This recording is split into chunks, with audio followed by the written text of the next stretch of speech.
Right. So today we're going to be taking a deep dive into something. Well, frankly, it's a pretty heavy topic, Yeah. but it's one that I think needs to be discussed. Mm. Sadly, it's something that keeps happening, and well, the details of this particular case, they've been making their rounds online and sparking some pretty intense debates. Right. And it's easy to just get caught up in the headlines and the initial shock of it all. Totally. But that's why we're here, right? Good. To kind of go a little deeper. Exactly. Try to get past the surface level and see if we can make sense of why this keeps happening. Yeah. So let's start with the basics. Abundant Life Christian School, Madison, Wisconsin. Just a few days before Christmas. A 15-year-old student, Natalie, she went by Samantha though. Mm-hmm. Natalie, Samantha Rupp now, opens fire, kills the teacher and the student. Then she takes her own life. 6 others were wounded. And some critically. Yeah. Yeah. And the police chief made a comment about it happening so close to Christmas. I mean, it was just supposed to be, a happy time for these families. Absolutely. And another detail that just hits you, that a second grader was the one who called 911. Oh, yeah. That's just, wow.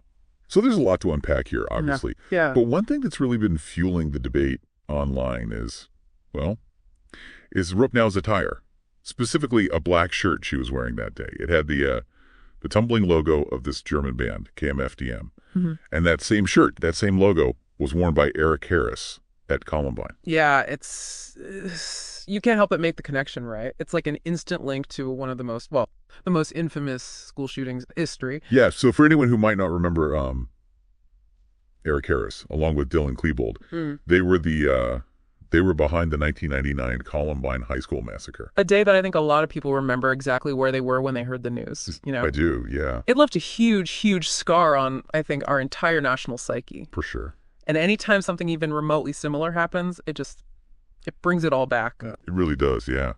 So when you have this visual, this symbol of the KMFDM shirt appearing again. It's going to raise some eyebrows. Definitely. And of course, that brings us to the band themselves, KMFDM. Right. Who are they? What's their music like? So they're this German industrial band formed back in 1984. They've got this aggressive sound, real mix of heavy metal, electronic, punk. Good. Kind of hard to categorize, honestly.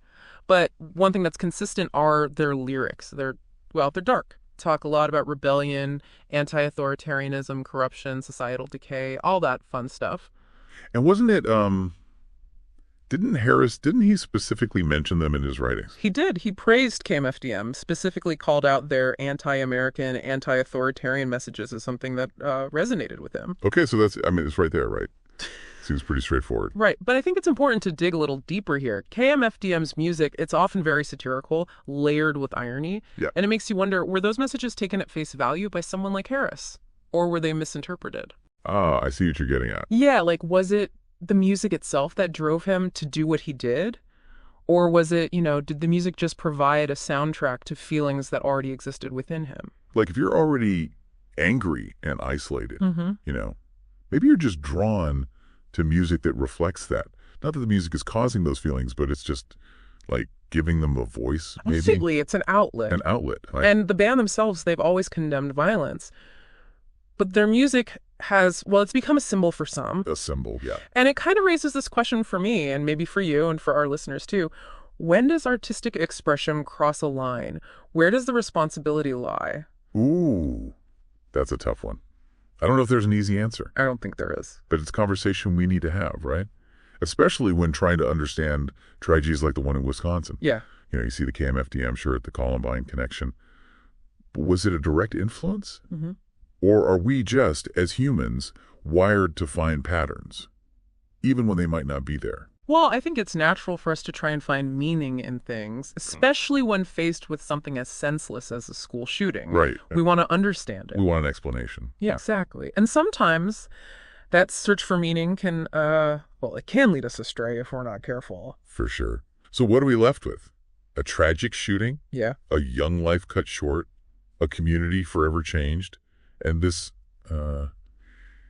unsettling echo of Columbine. Yeah. And it makes you wonder, are there other cultural symbols, trends, things that we're overlooking? That could be warning signs, not just in the context of school shootings, but for anyone who might be struggling. That's a great point.